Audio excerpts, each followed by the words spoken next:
everyone! Welcome to another linis serye ng ating garden. And in today's video, etong mga gymno na palagi kong binabanggit sa inyo is kailangan ko na siyang linisan and ano ba tawag dito? Damuhan. Dahil syempre maulan ng ilang araw nung nakaraan, konti-konti ulan. So tinanggal ko muna sila sa area na to. Ayan, and then winalisan ko na. Actually, pagkalinis ko dito, is siguro after a month ulit, aalisin ko ulit sila kasi may gagawin ako dito sa area na yan. But since next week is aayusin ko yung mga plant rack, yung mga plant rack natin na dire-diretso hanggang doon sa dulo, ito muna yung uunahin kong linisin.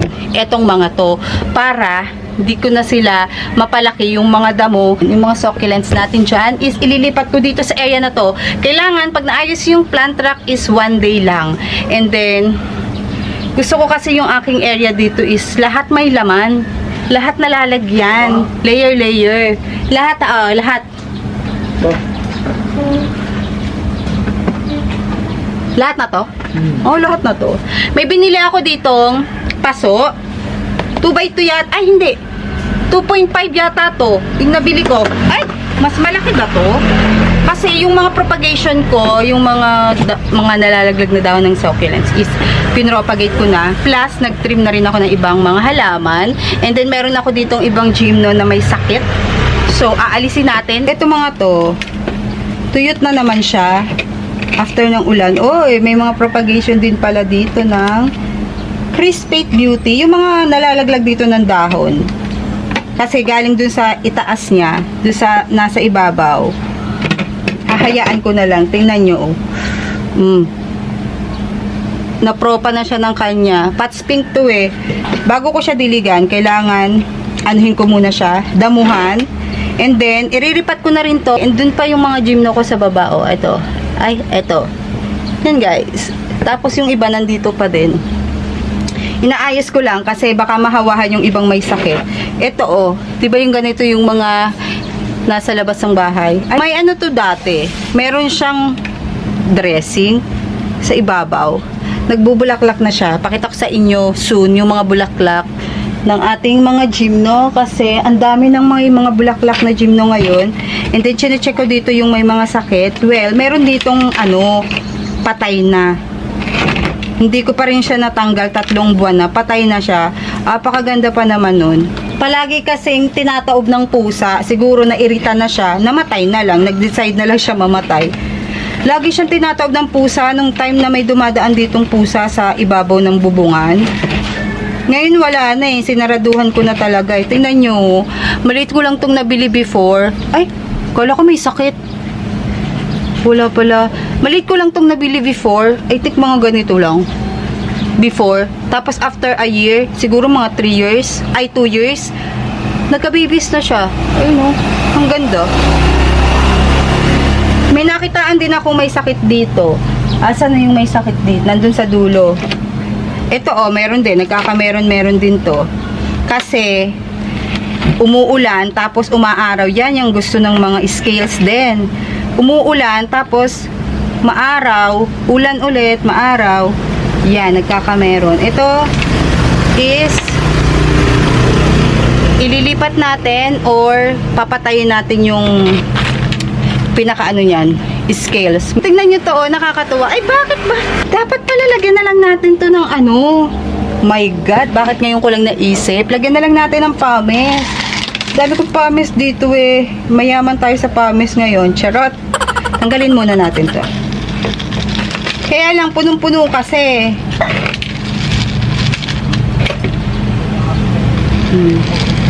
Sinama ko lang kayo sa ating paglilinis kasi nawala na yung araw.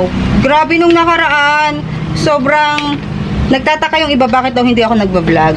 Guys, pag di ako nagbablog, ibig sabihin nasa lang ako, nasa loob ng bahay, nasa kwarto or what, kasi sobrang init, hindi ako makalabas dito sa garden. Sumisilip ako pag every time na ano ba tawag dyan, na hindi ganun kainit, nakakasilip naman ako. Pero guys, pag mga 10:30 dito, my God, uusok. Alam nyo, kailangan na nating i-flock pala to. Kawawa naman, oh. Kawawa. Oh, 'di ba? May kasama ng isa.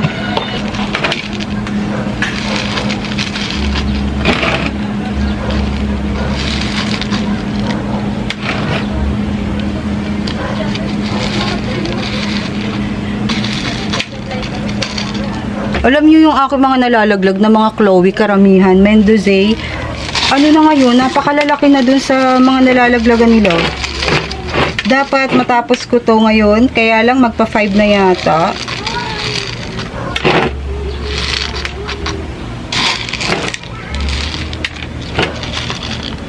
Oh, hindi ko na siya inaalis, hinahayaan ko na lang. Ang gaganda ng kulay nila. Iba rin yung kulay nila, guys, pag bare months. Yun yung nakakatuwa sa mga gymno. Nag-iiba ang kulay. Tapos, napansin ko na halos karamihan kasi dito ng mga gymno ko is mga pink. Wala ko nung neon na color. Gusto ko pa naman. Meron pala ako dito, isang piraso lang. Gusto ko pa naman yun. Mahal ba yun?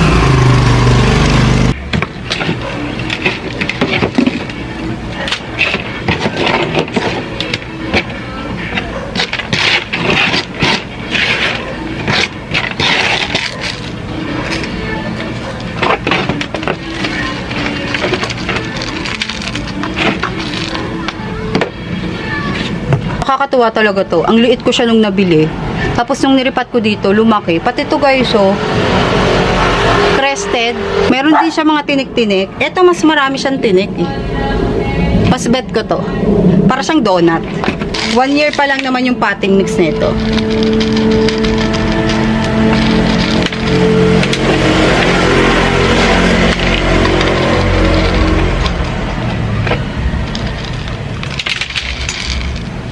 Mas okay, pag maglalagay kayo dito ng mga halaman, kahit mga yung succulents, mas okay yung paglalagyan nyo na paso is mas malaki sa kanila ng 1/2 inch or 1 inch para mabilis silang lumaki. Yun kasing napansin ko dun sa ibang mga halaman ko na mas malalaki yung kanilang paso na, na pinaglagyan ko is mabagal. Mabagal yung paglaki nila. Kasi, puro ugat lang. Hindi katulad dito, na pag sakto lang yung kanilang paso, mabilis silang lumaki. Yan o. Lahat pala, dito yan. Hiwalay ko lang yung may mga sakit. Nasaan na ba yun? Meron din, eto namatay. Eto yung namatay. Ganda pa naman ito. Ayan o. 3 months ko na itong nakita. Kasi lagi siyang dinadaanan ng pusa. So, ayan yung nangyari. Namatay na siya ng tuluyan. May mga flower na din sila. Oh.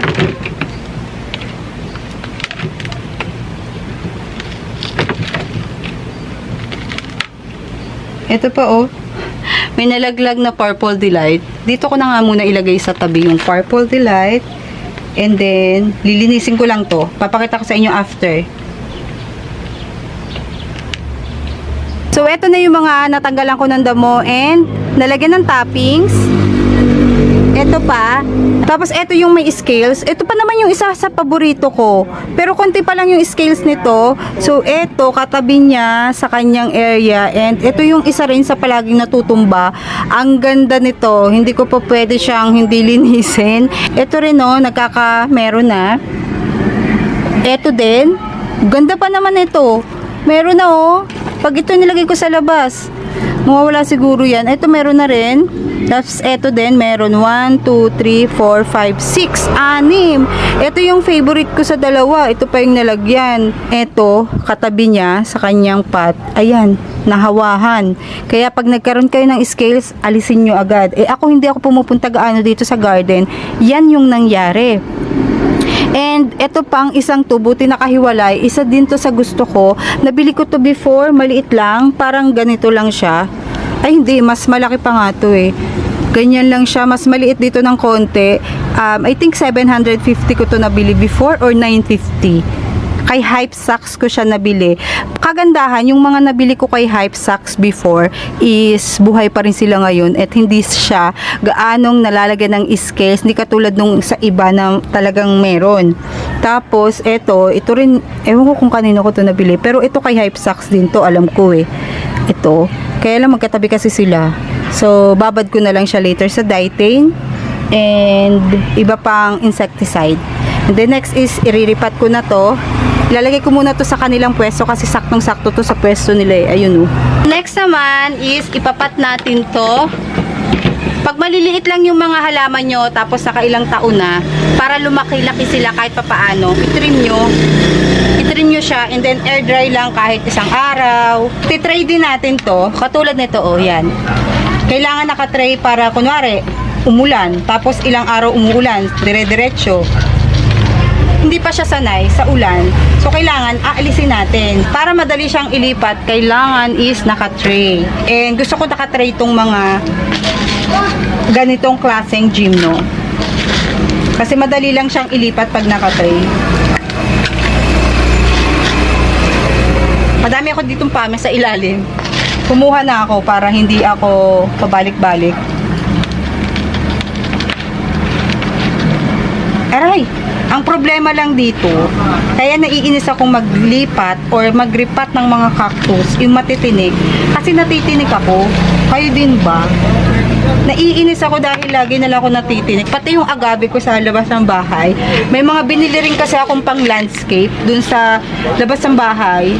Natusok ako ng agave nung katabi, nung pinagpatungan ko. Taran! Madami rin sa iyo nagtatanong ano daw yung ating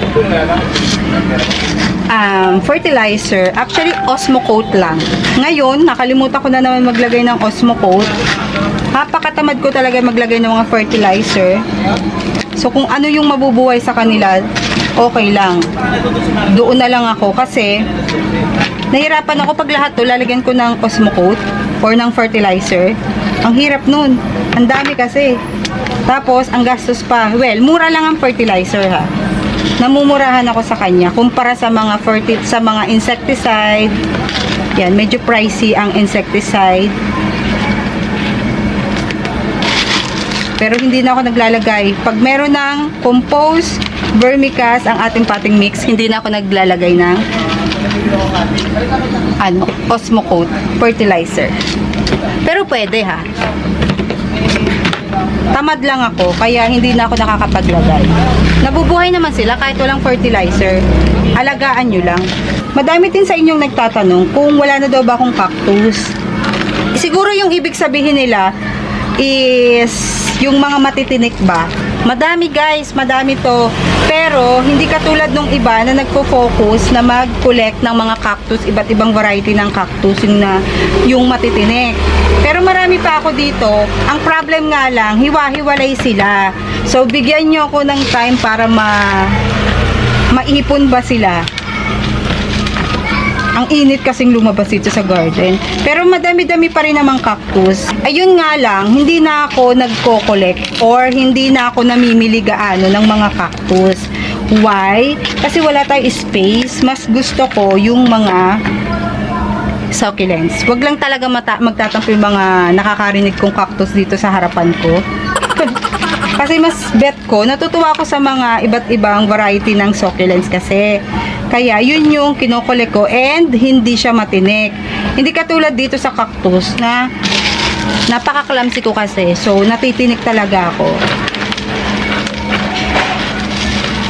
Pwede nyo rin naman na hindi itrim ang mga gymno. Ako, tinrim ko lang sila kasi malulutong na yung kanilang ganito.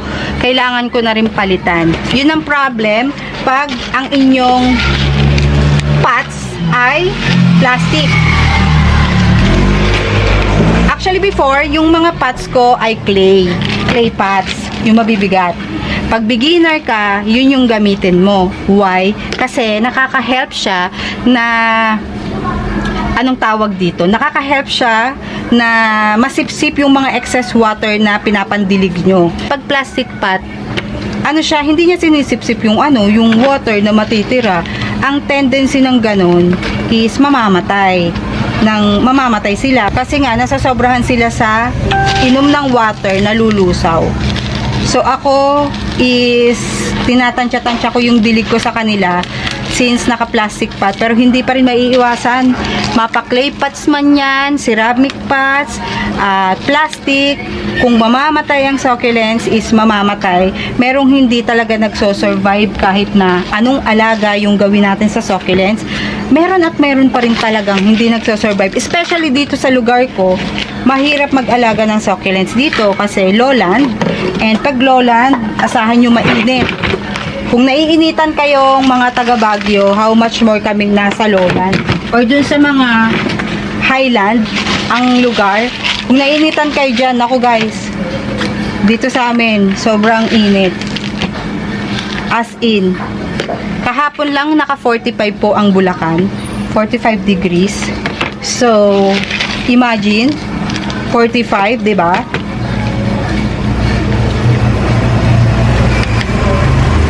Sobrang init noon.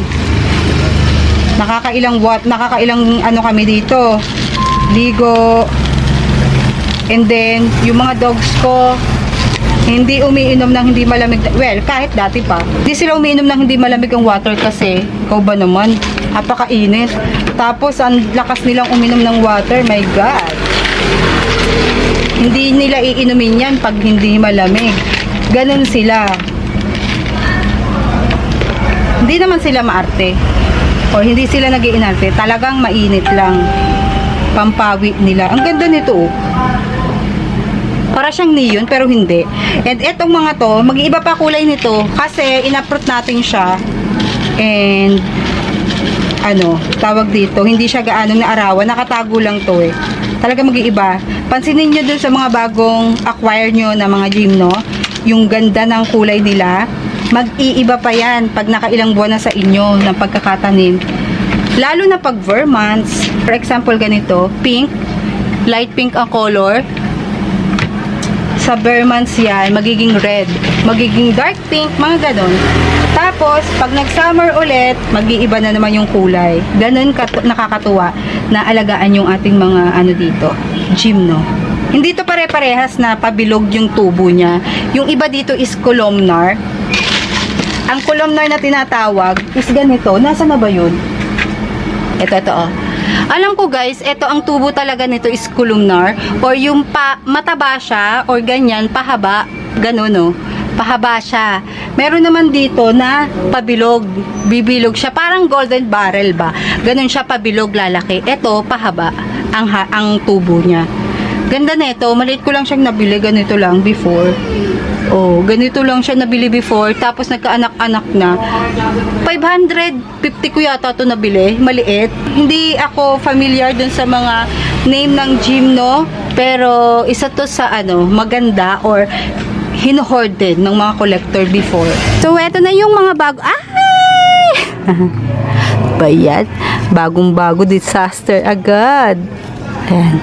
Yan yung problem pag bagong ripa. Tapos, tinrim mo yung roots. Tatalsik talaga yan pag nadadaanan ng pusa eh.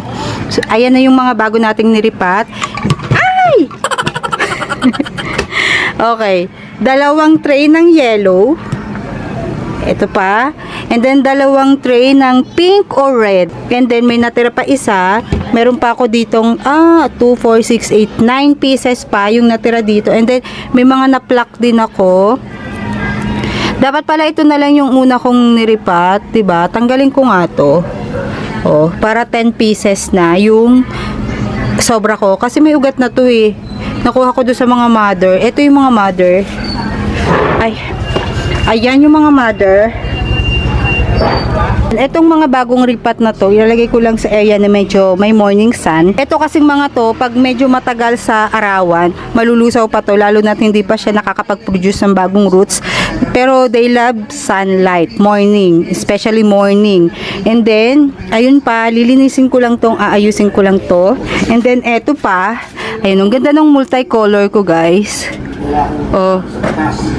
Teka, hindi pa kita. Gabi na kasi. Multicolor ang ID neto. Tapos, meron pa pala akong ganito. Bala ko akong bumili. Meron pa pala. Yun, ang laki na din ah. Tapos ito pa, 'di ba? Yung mga niripat natin. And then ito yung anak. Laki na oh. Dati hindi to ganito kalaki. Yan yung anak nito. Nasa na? Yan. Yan yung nanay. Ito yung anak. Before, nung unang bili ko dito, I think mga 4 years ago, ang color niya is yellow. Ganito yung color niya oh. Ganyan. And then, katagalan, nagiging reddish yung color niya. Ang ganda. So, yun lang ang ating video for today. Gabi na, 6:30 na.